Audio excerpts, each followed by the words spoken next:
Hello everyone, আশা করি তোমরা ভালো আছো আর আমিও ভীষণ ভালো আছি। আজ বিকাল থেকে হচ্ছিল বৃষ্টি, আর এই বৃষ্টি বাদলার দিনে ভালো কিছু আইটেম হবে না তাহলে জমে নাকি। আজ বাড়িতে মা বানিয়েছিল আলু ও সুজির মুখরোচক রেসিপি। রিসেন্ট মা এই রেসিপিটা ইউটিউবে দেখে আর মায়ের রেসিপিটা ভালো লাগে।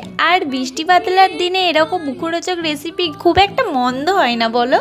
এই রেসিপিটা বানানোর জন্য মা প্রথমে 3টে মাঝারি সাইজের আলু নিয়েছিল। তারপর সেটা ছুলারের সাহায্যে ছুলে ভালো করে 2-3 বার জল পাল্টে ধুয়ে নিয়েছিল। আলুর মধ্যে মা এবার মিক্স করছে 1 কাপ সুজি, 2 টেবিল চামচ বেসন আর 2 টেবিল চামচ গোলমরিচের গুঁড়ো, 1 চামচের হাফ নুন আর 1 টেবিল চামচ চিনি। ঝালের জন্য কুচি করে রাখা কাঁচা লঙ্কা দিয়ে সবকটি উপকরণকে ভালো করে মিক্স করে নিয়েছে। ভালো করে মাখানোর পর সামান্য পরিমাণ ছিটেফোঁটা জল দিয়ে আবারও ভালো করে মাখিয়ে নেয়। তারপর কিছুক্ষণের জন্য এটাকে চাপা দিয়ে রেখে দেয়। তারপরে কড়াই ভালো করে এটাকে নেড়ে গরম করে নেয়।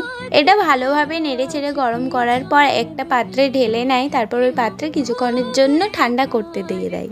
এই মিশ্রণটা ঠান্ডা হয়ে যাওয়ার পর মা হাতের সাহায্যে নানা রকম ডিজাইন করে নিয়েছিল। কোনোটা করেছিল ত্রিভুজ, কোনোটা করেছিল সুজির পিস আর কোনোটা গোল।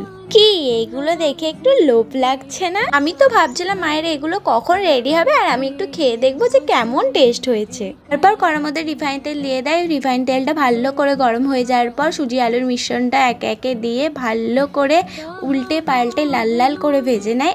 আর দেখো কত সুস্বাদু লাগছে। মায়ের তো তখনও সবকটি ভাজা হয়নি, যতগুলো ভাজা হয়েছিল আমি প্লেটে করে নিয়ে চলে আসি। আর আমি টেস্ট বুঝে খাচ্ছিলাম কেমন টেস্ট হয়েছে। আমার তো বেশ ভালোই লাগলো খেয়ে, একটু ঝাল লাগছিল আর মুখরোচক হিসেবে একদম ঠিক আছে। আর তোমরাও যদি চাও এই মুখরোচক রেসিপিটা ট্রাই করতে পারো, মন্দ হবে না। আজকের মতো ভিডিওটা এখানেই শেষ করছি। দেখা হবে অন্য কোনো একটা সুন্দর ব্লগে। ততক্ষণের জন্য বাই।